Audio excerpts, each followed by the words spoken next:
Hello and welcome to the episode 4 of The Missing Piece, the relationship edition with Sylvia Puentas.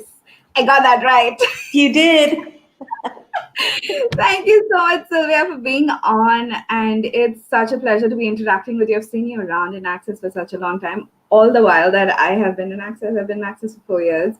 And I've seen you being around, and especially for the right voice for you classes. Like I've seen you, and that's one of my favorite classes. Like that's I took a class 2 years ago, and that's the class that actually turned things around for me and how I showed up in the world. So I was like, okay, I've always stalked you a little on Facebook. This is the second person today that's confessed the stalking. Yeah, I love it. I'm so lucky. So, and it's funny, this is the first time we are interacting. We've never really spoken, or we've never really got to know each other. It seems like I'm in a relationship with you, getting to know you and all of that. Oh. Let's see by the end of the show. Will she say yes? Yeah, I know, right? Surya, you've been in Access for 10 years. And you've seen Access evolve, and you've seen how how the tools of Access has been a catalyst to change in people's world. Not only how they show up in their own lives, but also how everything in their life changes, right? From their relationship to their body to their money reality. So can you talk about, maybe about you, where you have changed something so dynamically that you surprised yourself with that? Every day. But yeah, it's so amazing to have these kind of conversations, especially, you're like, I kind of know you, but don't know everything about you, because it reminds me of how things were before Access. And I Yeah. think one of the very first, oh, there's so many firsts, but when I met Dane for the very first time, it was an evening intro class, and he had asked me a question. I got called up to the table. If anybody knows Dr. Dane here, he does this incredible work, and it was an evening taster. And so he has a massage table. He calls people up, and as he works on them, he's inviting the entire room to an energy and a possibility. And he asked me, as he was working on me, when was the last time you were truly happy? Oh. Yeah. And if anybody would have asked me that before going up on stage, I would have said I was happy. I, had the kid, the dog, the 2 cats, the house, the full-time job, Social Security, all these things that Yeah. look like it's what it's all about. And Yeah. as I tried to say yes, it just didn't match anymore. And there was like, and I just kind of kept going back, like searching for that moment that I had truly been happy. And I started to surprise myself. It was probably faster than the slowness that I'm going, but I got to 3 years old and I started to tear up. I'm like, how is that possible? That the last time I was truly happy, whatever that is, that energy. And as Dr. Dane continued to work on me and with the class, it was almost like rediscovering what's always been there and then inviting me to say, hey, you get to choose if you want to bring it forward to your present life. So after that incredible session, there was a level of joy that showed up. I was like, and he was, I remember, because then give him a hug at the end and he was sweating. And I am so sorry I made you work so hard. But there was this sense like that had been a lot of work. And but there was 2 energies that showed up, and it was joy, that happy, being happy, and the orgasmic energy. That I thought, that's been in here? I had no idea. I mean, people who know me now, you'd be like, what do you mean? It's like, no, really. I could show you a picture of 10 years ago, and you're like, she looks like she's the same person, but things were off. One of the things that I love about Access is that after people take several classes, there seems to be this new spark in their eyes, in their body. There's just a different energy that shows up. So for me, that was the beginning of discovering more about me, what's always been there that I had forgotten or buried for whatever reason. And every day it's more of that with the tools and the classes and yeah, the choices. So Thank you for saying that, Sylvia. Like, I mean, thank you for your vulnerability and saying all those things, because you know what? It's we're on this constant rat race of getting things right, and I'm a queen of rightness and wrongness. So it's about getting the right relationship, the right kind of marriage, the right kind of friends, the right kind of parents. The parents don't understand, the right kind of job, the right kind of money, the right kind of body, and everything, right? We're constantly on this race of getting everything right. And when we reach that stage where we already have all those things, we're still not happy. yeah, and that's the other thing that in Access, one of the things Gary said is go, what if the purpose of life was to have fun? And I was like, that would be awesome. Like, hey, sign me up. Because the one that I was choosing wasn't that. And then it was so great because I got to meet on this one weekend and an evening class, I met Dane, and another evening class, I met Gary. And I had never seen a man, whatever that was. I mean, it was like I saw him and all the energies and his facilitation. I thought, does anybody else see what I see? This man, just he was willing to be every energy and no judgment or apology. And I remember I was in the front row laughing, and because what he would say that was so irreverent, and there was a pain I had in my arm. We did an exercise, it disappeared. I was like, how is that possible? And then he took a break, and I remember he looked at me so seriously, and he said, and you stop having fun. And I looked at him all, oh, I'm having fun. Like I didn't even realize I was having fun. But this is how blind I think sometimes we are to what's really there. But the way he said it seemed so intense, like a wrongness. And I got, oh, Yeah. I am having fun. So I discovered that was the most fun I had had in a long time. The Yeah. irreverence, the like willing to say whatever it took to create some change, and then having physical change. I was like, hey, I don't know what this is, but I would like to have more. I mean, there had been no party, no movie, no concert that I had gone to that had had that much fun. So this Yeah. was kind of like my new party. I'll take another Access class. But isn't that very true? Like, I wait, now it's all online. Even then, I wait for the next access class to feel that oneness, to feel like to be more of me, right? Because no matter, and anybody who knows me, I ask 100,000 questions in every class, no matter whose class it is. Like I can ask 100,000 questions and still not be judged as she's Yeah. stupid, or she's just doing it too much, or whatever. Or I can be my pathetic self and cry like a baby and still not be judged. Like you and I were in the weekend class of relationship done different, and I did have a moment of meltdown, and I was being pathetic, and I was being, I don't know how the fuck can I change this. And it was about the whole right and wrong thing, because it's been such a dominant part of my life. It's all about getting it perfect, man. It's all about getting it perfect. And And I've realized, if I can yeah, interrupt there, but I've realized with the rightness too, like it can be so subtle. Like yeah, sometimes it's very clear, you're like fighting for your point of view and you're right, right? But then sometimes you can't even hear or see it that you're being right. yeah, It's like, so I get that I mean, you're saying how it strongly is in your reality, but I get it's something that is all around the planet, where that seems to be like you said, the purpose of getting it right and according to who, right? yeah. So, So, it's the subtlety that you're talking about. And after the class, I went into a whole 24 hours of judging me very dynamically.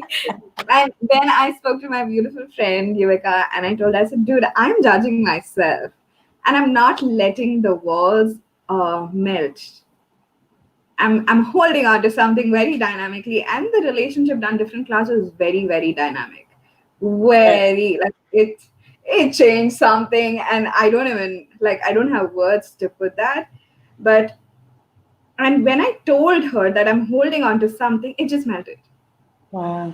Well, that's the gift that even in the class that both Brendan and Simone invited us to, but it's like if you don't judge it, like Yeah. what does actually no judgment actually create? Like that space that you say melts things away. It's like, and then you have this whole episode, the missing piece, being the leader in your relationship. I Yeah. get that piece. If you could choose not to judge you or whoever you're in relationship with, you would create a totally different possibility in your relationship. And I get the relationship starts with yourself, right? It's so much about. So I was observing, I'm on this dating app called Isle, and I was talking to this man, and he's like, so I was asking, like, what is it that you're looking at? You just require to have clarity on what you are here for. So so I told him, I'm looking at having a partner, and in the long run, maybe it will lead to marriage, maybe it won't, but I'm looking at somebody who's, sort of interested in the. He's like, why aren't you on a matrimony site? And And my walls went up like a motherfucker, and it's like, says who? Like, yeah, and then again, I went into, I acknowledged that I was trying to be right instead of, okay, interesting point of view. You have this point of view, and go ahead with the conversation. But it's so subtle.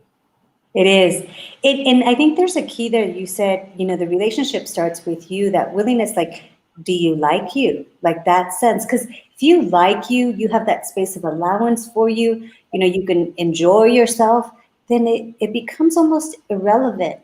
Like it would be great to be with other people, have a great time. But then if it doesn't work out, you're happy to walk the other way and take yourself out to dinner or but that sense of really enjoying you. And I would say for myself, I've been divorced now 6 years. And some people say, well, there hasn't really been anyone in your life. And I'm all, well, no one that's publicly announced, I guess. But but that sense of it hasn't been a priority. It really hasn't. And the book that Simone and Brendan wrote of, relationship, are you sure you want one? The gift of their class, Relationship Done Different, and this book started me in a different question of, oh, would I like to create a different relationship? Because everything I based relationships on was the past.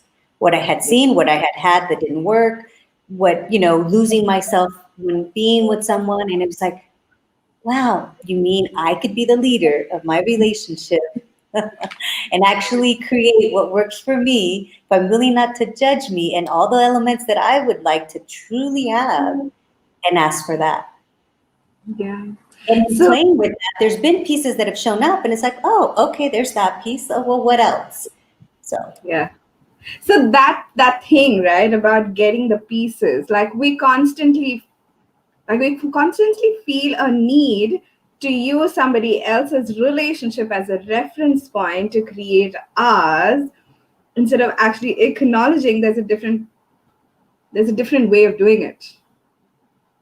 and that's the gift. I have a couple beautiful friends around the world that create relationships different. And it's just like, wow, like beautiful. And I don't know that that would work for me. And wow, really awesome. And you know what I mean? So the willingness to almost like start to go shopping and see what are the elements that work for you.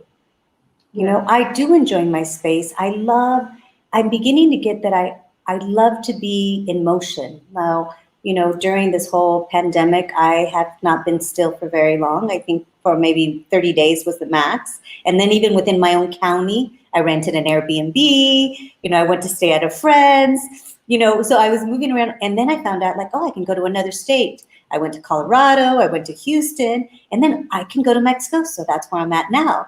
But that sense, it's like, it's not so much about traveling, but there's what can I contribute? Where can I go?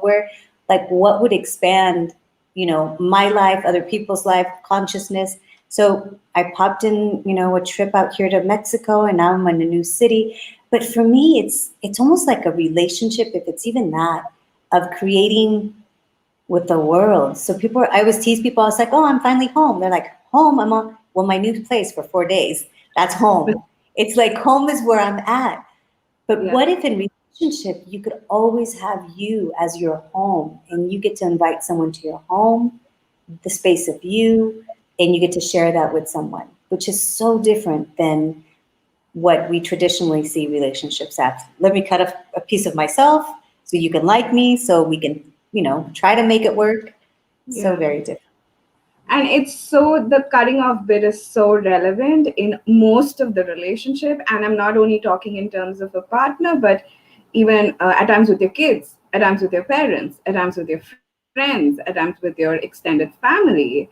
You're constantly like, okay, how can I help you? Okay, how can I help you? Okay, what can I do to make you feel better? It's about at your service all the fucking time.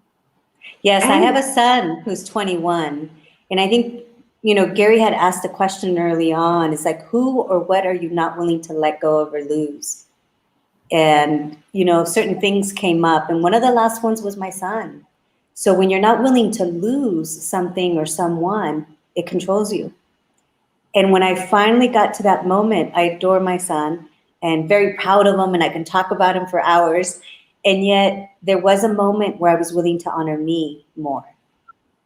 And I was willing to have a very strong conversation with him, which I was willing to have him never come back to my house because he was between my home and his father's home. And he got that I mean, it was congruent, when the energy was like, I'm not kidding. Like he felt that energy. And he's all, no, mom, I'm sorry. Like, won't happen again. So we have a beautiful friendship now. He's 21. We've worked out, he rents out my place and I come in every so often. And, he takes care of things. He pays rent. He contributes to my business. He's growing his business. But I know that wouldn't have been possible yeah. if I wasn't willing to lose him. I got to tell you, even charging him rent was tough for me. I was like, oh, maybe I should give him a deal. Well, what if I don't? I had to literally close my mouth, almost swallow my words to give him a Yeah. number that I was going to charge him. And he has created more in the last several months than he had before. Can you acknowledge how much courage it takes to do that? Like, I don't charge my best friend for a session that I would gift her, and you're charging, I mean, you're asking for rent, and that is so much of empowerment for him to grow and like create a life that works for him. And I also get, like, when it comes into our relationship with our kids, sometimes it's those most challenging for us that does create the most growth. But that part of willing to let someone go, there was an incident with one of my sisters, the one that I would say, I was the closest with, my mother, but the willingness to let them choose death if that's what they chose. It's like, are you willing to let them die? Are you willing to let them go? If that is so much more caring than we've acknowledged instead of holding on. Yeah. That is a huge one. Like, that is really a huge one. Like, losing a person to life is still something that we can do, but losing a person to death is something that we cannot. Like, it's a no, right, in so many of our words. Like, a lot of us have old parents, a lot of us have unwell people around us, and we're like, no, you have to make it, you have to Yeah. choose something different. And this topic is so close to my heart because I lost my youngest brother. I'm the eldest in the family. Hmm. I lost my youngest brother in 2007, so it's been 13 years, and he was 6.5. And I didn't actually process his death until last year in a TTT class. Wow. And it took me 12 freaking years to actually acknowledge that, okay, he's gone, he's not going to come back, and he's still contributing in whatever capacity he can. And And all these years I shrugged it under the carpet. Okay, fine, he's gone. Okay, fine, I don't want to look at it. Okay, I don't want to go to the cemetery, I don't want to do anything. It's that energy of, don't tell me, don't talk to me, I don't want to know. that is probably, there's so many for so many different people, but when it comes to child or someone young or a sibling, like those closest to you, you're right. That is the most challenging part. And one of the things that even now I'm still acknowledging, but the awareness of perceiving what gets created by the kindness to allow someone to choose what's going to work for them is huge. And that's one of the things that access consciousness invites us to, like, what if we all truly have choice and there's no choice that's right or wrong, including death? And Yeah. that gift, I, and of no judgment, total allowance, would you like to go? And if I remember, my grandmother had Alzheimer's, and to the very end, I mean, she had Alzheimer's for several years. And I asked my mom once, I'm like, are you willing to let her go? And she said no. And a couple years later, like, she had stopped finally eating, that. And my mother told me, she goes, I caught, your uncle feeding her, force feeding her. And she told him, are you willing to let her go? Wow.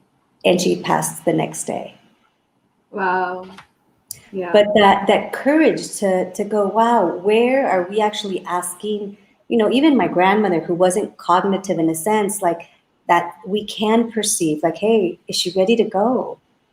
Yeah. And we think that love and caring is holding on to people, like in any relationship, right? I should That- force that, and it's just like, hey, it's not working. And that's one of the gifts of Simone and Brendan, and they're facilitating together the relationship done different class, because they did go through a breakup after the book was published. They've gone through different, things as the breakup has, shifted, but the Yeah. caring and kindness and allowance they have them all, that in any relationship is such a gift. Yeah. Yeah. And I totally agree. And isn't that what it is to be the leader in your relationship?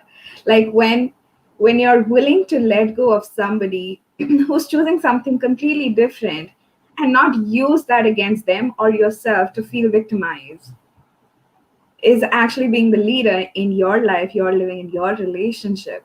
Like, how often do we, like, I observe a lot of people doing everything right so that nobody can question them ever, and using that against the other person to say, hey, you're the one who's wrong.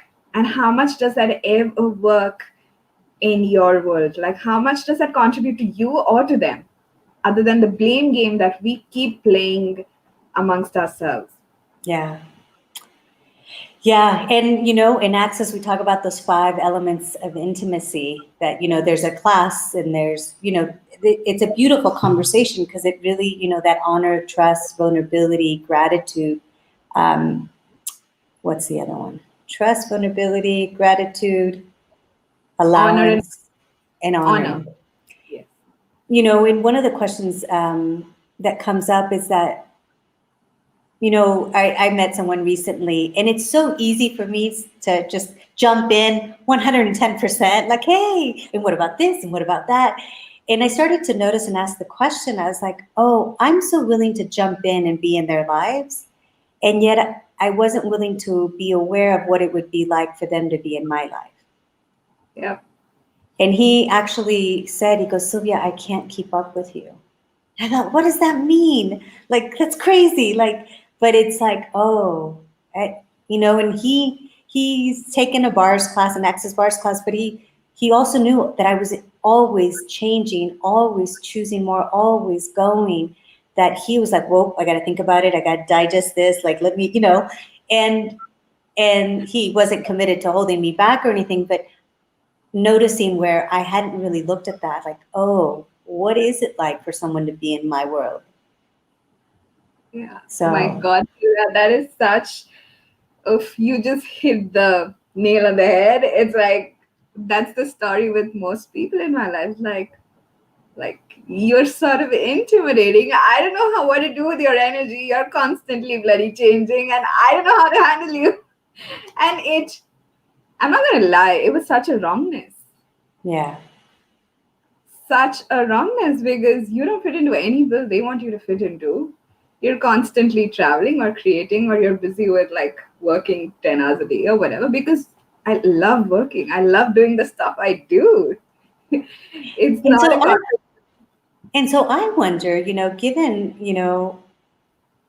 whatever energy we be this for everyone listening, whatever you're enjoying doing, having, creating, like, what if we get to ask, like, what would it take to have more people added to my life that are willing to receive and play and explore, but that sense Yeah. of, like, we get to ask. And this is, again, this incredible class that we were both in this weekend of like everywhere we think we have to get it right or that it has to look someplace, it's like I really got Brendan's message at the end. You gotta get to know you. Yep. You gotta get to know you, and you gotta get to know what it is that you would like. And Yep. I thought, wow. Yeah. I think if I don't take anything from that class, that one thing that you got to know what works for you. You got to look at who you are and what creates your life. It's not about the perfect kind of life, perfect relationship, perfect business. It's about what works for you. And And the you know, willingness to always have it change as well, like exactly. that's what works now. And so, yeah, what I would it think, be like to have someone that's willing to shift and change? And I get it. Like relationships, it requires, right, for you to have awareness, conversation. So if that's not what you're up to right now, hey, that's okay. And if yeah, you are, then ask for what you would like to have. Know what it is that you would like to have. What makes you smile? What brings that joy? And right now, I've been enjoying the earth and the animals and the insects. It's been amazing. Like I have lizards. Like I was just in a different part of Mexico by Puerto Vallarta. It's called Punta Mita. But I have lizards stop in front of me. I'm all, aren't you supposed to run away from me? Like, and they'd be like, I'm all, are you flirting with me? Like I was like having conversations with lizards. So I'm not alone. My pool yeah. is expanding. Trust me, you're not alone talking to. I talk to my dog all day, and he looks at me as like, "Do you not have better work to do? Just get off." Or he'll come and he'll just lie on me, and we have those moments of communion. So trust me, you're not alone on that one. No. So Sylvia, so in the beginning of today's conversation, I mentioned how the right voice for you actually changed my whole reality with even receiving a relationship through to showing up in the world to being who I am today. It's been a journey, but it's that was the starting point where it changed like tuck tuck tuck, and it was that quick. And that's where I actually started hosting so dynamically and actually creating my business and my life and my living, and even getting to a space where I started asking questions of what will work for me or what is Yeah. fun for me. So can you talk a little bit about being the leader there? Like how does using your voice translate in being the leader in your life? Well, it's so interesting because we also have so many definitions or conclusion of what it means to have your voice.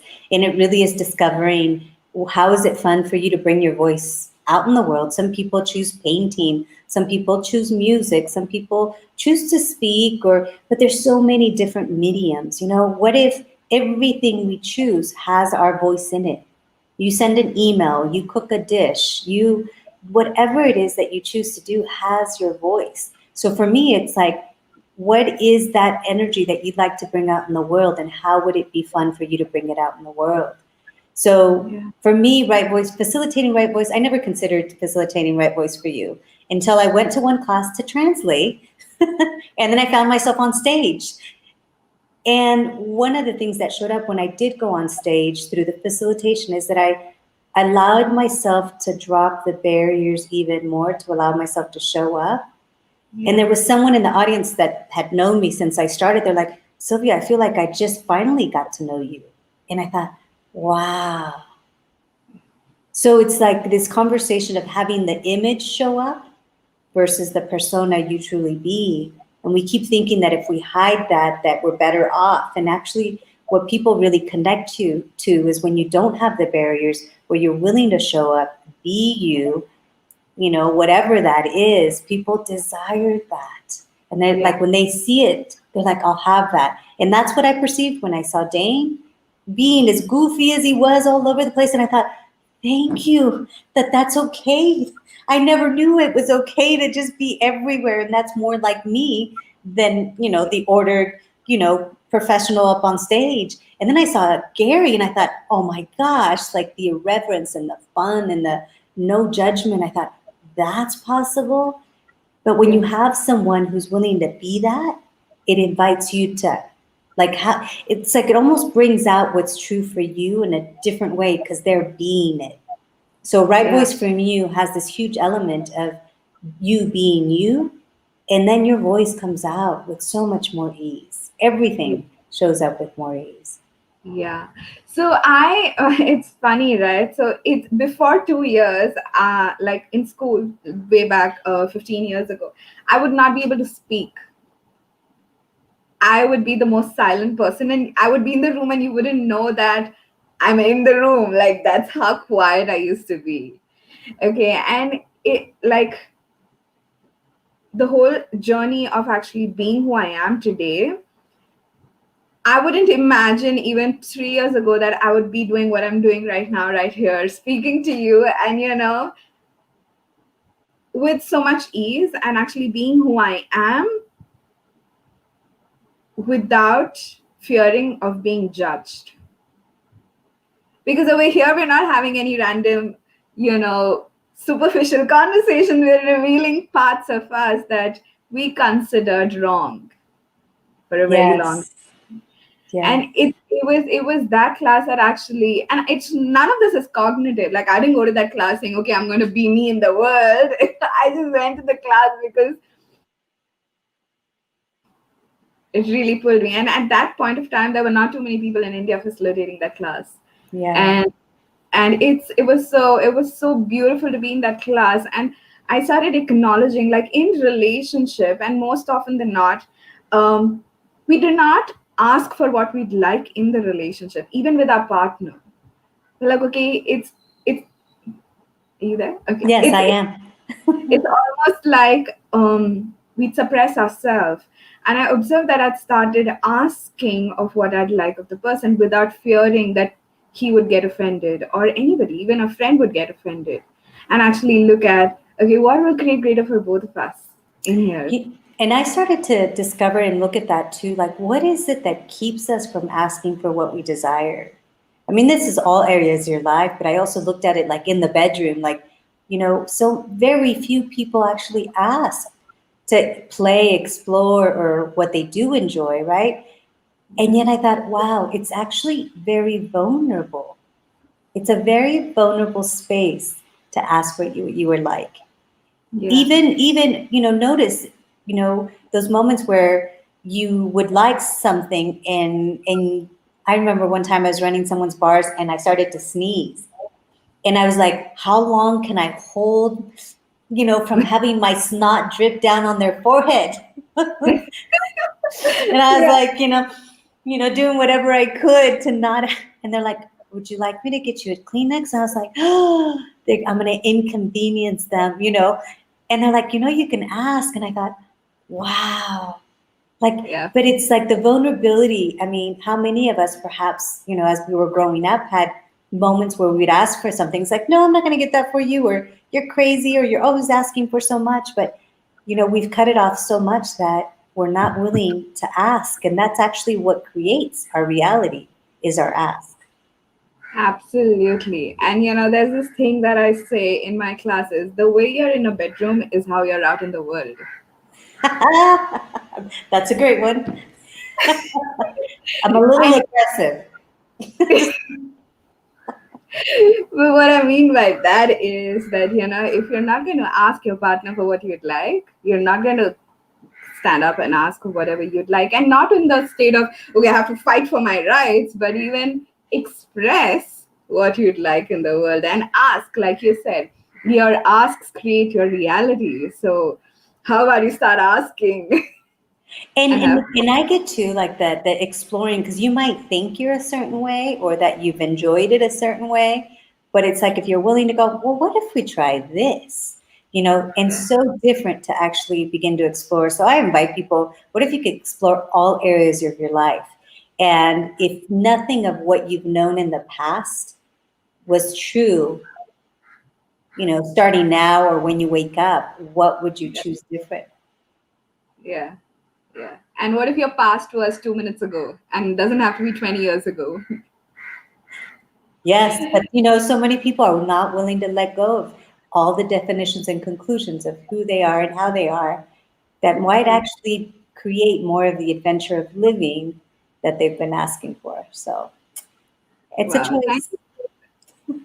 Thank Truly. So, you. do you have a right voice for your class coming up? I'm going to be really thrilled about I being on. am.